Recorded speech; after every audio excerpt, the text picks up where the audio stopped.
Amalia, princesse de l'un des royaumes humains de Cheek, possède une maladie rare qui l'empêche de remplir son rôle.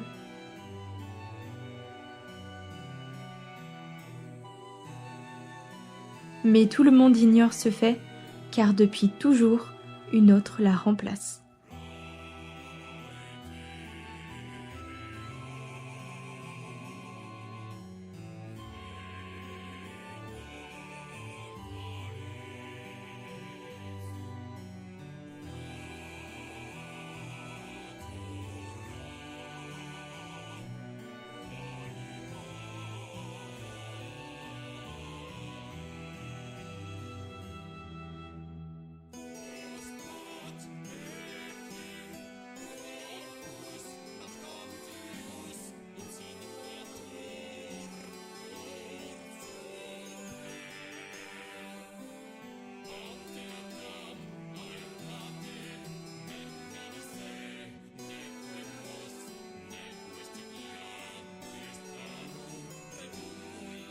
Découvrez son histoire.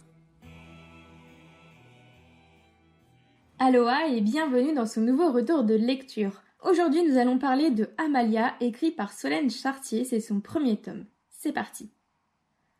Avec Amalia, nous sommes transportés dans un monde de magie, de créatures étranges et souvent, très souvent dangereuses. Au cœur d'un royaume où les manœuvres politiques viennent flirter avec les émotions humaines. Ça promet, hein.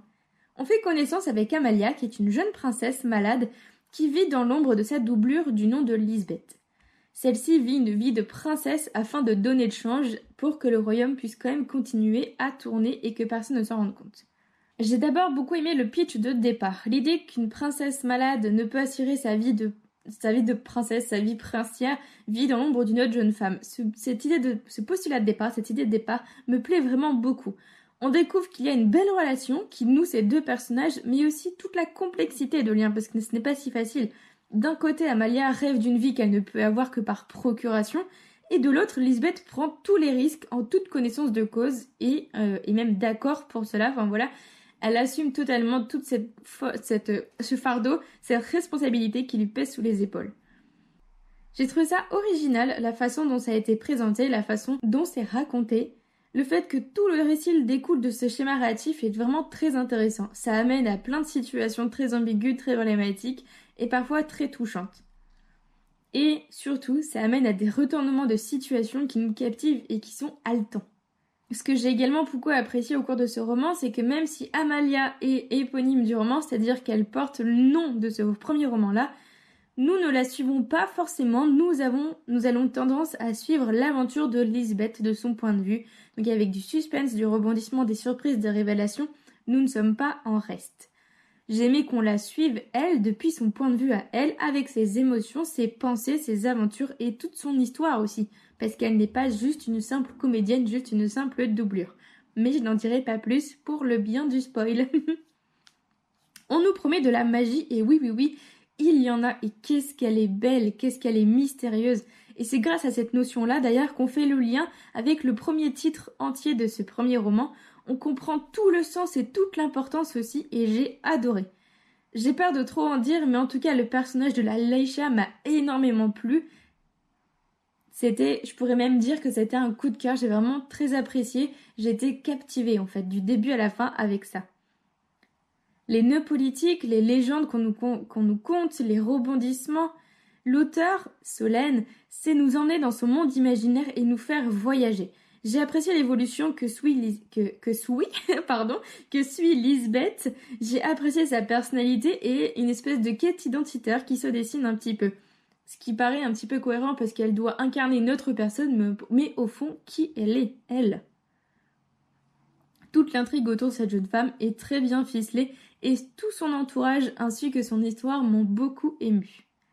J'ai un énorme coup de cœur pour la couverture que je trouve vraiment magnifique. Aussi bien ses couleurs, ses graphismes, le dessin, enfin voilà, pas besoin je pourrais vous en parler pendant des heures, je la trouve vraiment sublime.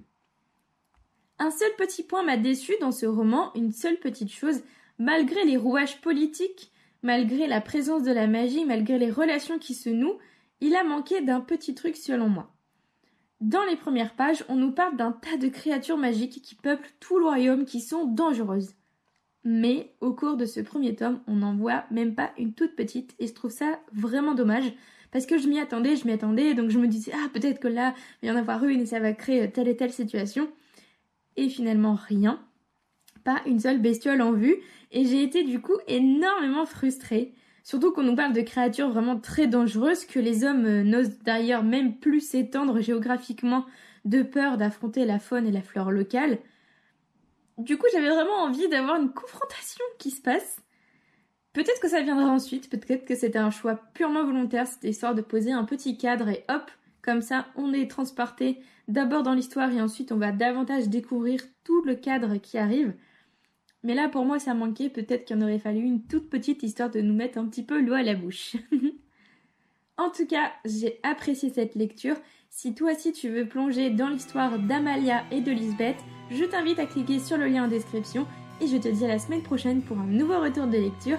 C'était Abby pour le podcast Auto-édition. Salut!